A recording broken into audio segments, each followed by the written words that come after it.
प्यारे बच्चों, अब कहा है a train travels a distance of 480 kilometre at a uniform speed. मतलब सेम स्पीड के साथ ट्रेन कितना डिस्टेंस कवर किया? तो 480 kilometre. If the speed had been 8 kilometre per hour less, speed बोला है 8 किलोमीटर पर आवर लेस अगर होगा, then it would have taken 3 hours more. अगर स्पीड कम करेंगे तो ऑफकोर्स सीधी सी बात है कि ज़्यादा टाइम लगेगा वो डिस्टेंस कवर करने के लिए। तो क्या बोला? If the speed had been 8 kilometre per hour less, then it would have taken 3 hours more to cover the same distance. So we need to find the speed of train. हमें क्या निकालना है? ट्रेन का speed निकालना है। तो late, मैं बोलता हूँ let original speed, original speed किसका? तो ट्रेन का। क्या रहने दो? एक्स रहने दो। क्यों? हमें पता नहीं है, क्योंकि इसीलिए। अच्छा, न्यू स्पीड तो हमें पता है। न्यू स्पीड क्या दिया है? तो न्यू स्पीड दिया है X minus eight. X minus eight क्यों लिखा? क्योंकि यहाँ पे कहा है if the speed had been 8 kilometre per hour less, इसलिए हमने एक्स माइनस एट लिखा। ठीक है, इतना समझ में आया। अब क्या आपको ये भी पता है कि जो स्पीड का फॉर्मूला है वो डिस्टेंस अपॉन टाइम होता है? क्या होता है? Distance upon time. अब यहाँ से हम टाइम निकाल सकते हैं। Time is equal to distance upon speed. तो यहाँ से लिखो time is equal to distance upon speed. Distance का मतलब क्या हुआ? तो 480 किलोमीटर ये डिस्टेंस है। तो डिस्टेंस के जगह पे मतलब डी के जगह पे ये वाला सॉल्व कर रहे हैं हम, तो डी के जगह पे मतलब टी इक्वल्स टू डी के जगह पे लिखो 480। और स्पीड, ओरिजिनल स्पीड क्या है? तो लिखो एक्स, लिख दिया एक्स। इतना समझ में आ गया? आ गया, ठीक है।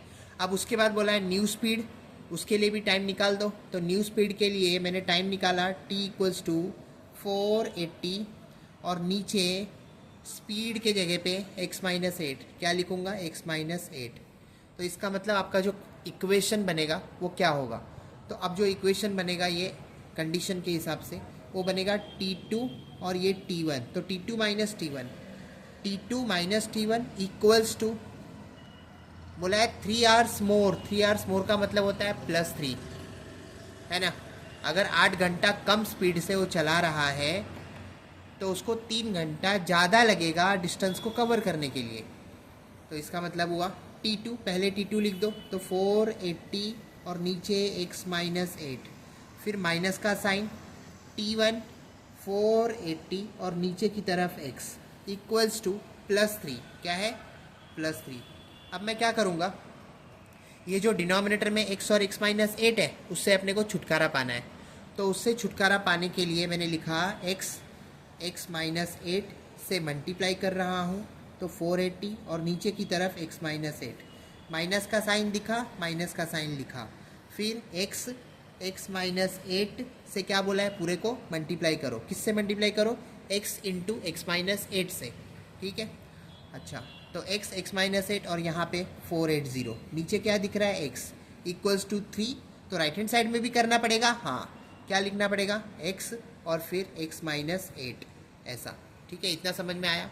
अब इसी को सॉल्व करेंगे तो x माइनस एट कैंसिल, यहाँ पे x कैंसिल। हाँ, क्या बचा आपके पास? 480 into x, that is 480x, minus का साइन, यहाँ पे क्या बचा? तो 480 into x, that is 480x। ठीक है, इतना समझ में आया? हाँ। अब मैंने देखा ये माइनस और ये माइनस मिलके क्या बनेगा? तो प्लस बनेगा। 480 इंटू एट क्या होता है?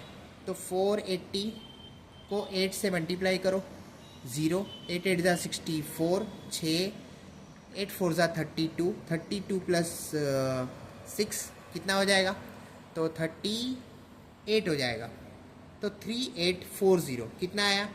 3840 equals to 3x into x क्या हुआ? तो 3x स्क्वायर, माइनस का साइन इसीलिए माइनस, 8 3 ज़ा क्या हुआ? 24। बच्चे x लिखना भूल जाते हैं। ठीक है, इतना समझ में आया। अब मैंने देखा प्लस 480x माइनस 480x उड़ते हुए दिखा।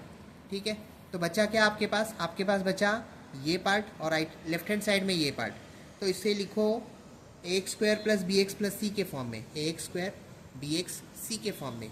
तो 3x square right hand side में है इसलिए साइन चेंज नहीं किया मैंने, माइनस 24x और ये जो प्लस 3840 है उसको मैं राइट हैंड साइड में फेंकता हूँ, तो क्या हो जाएगा -3840।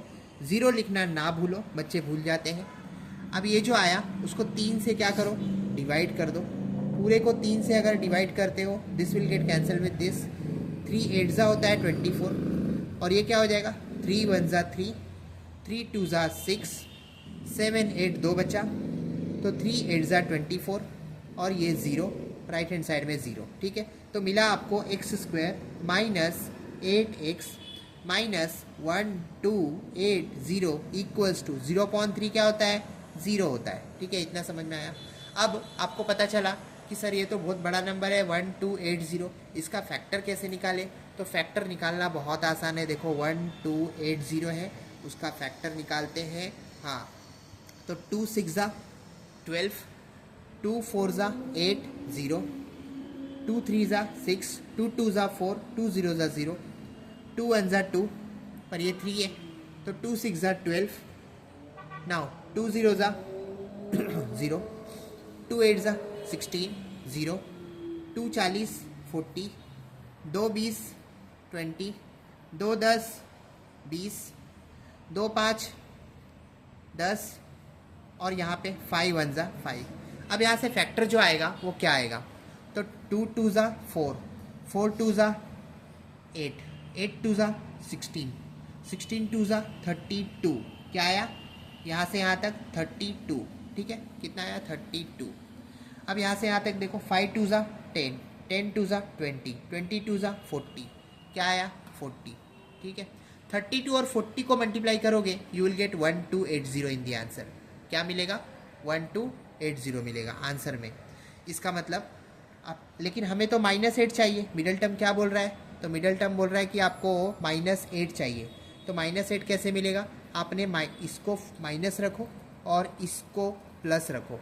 ठीक है, तो यहाँ से हुआ x² minus 40x plus 32x minus 1280 equals to 0। मैंने क्या किया, first term as it is लिख दिया, और क्योंकि मिडल टर्म को स्प्लिट करना था तो -8 कैसे आएगा, तो 40 में से 32 गया तो 8 आएगा, लेकिन माइनस का साइन 40 को देना पड़ेगा, तब जाके -8 आएगा, और last term as it is लिख दिया मैंने, इतना किया। ठीक है, अब x² माइनस, अब यहाँ से क्या करो ना, फैक्टर निकाल लो, तो x यहाँ पे लिखो x माइनस 40।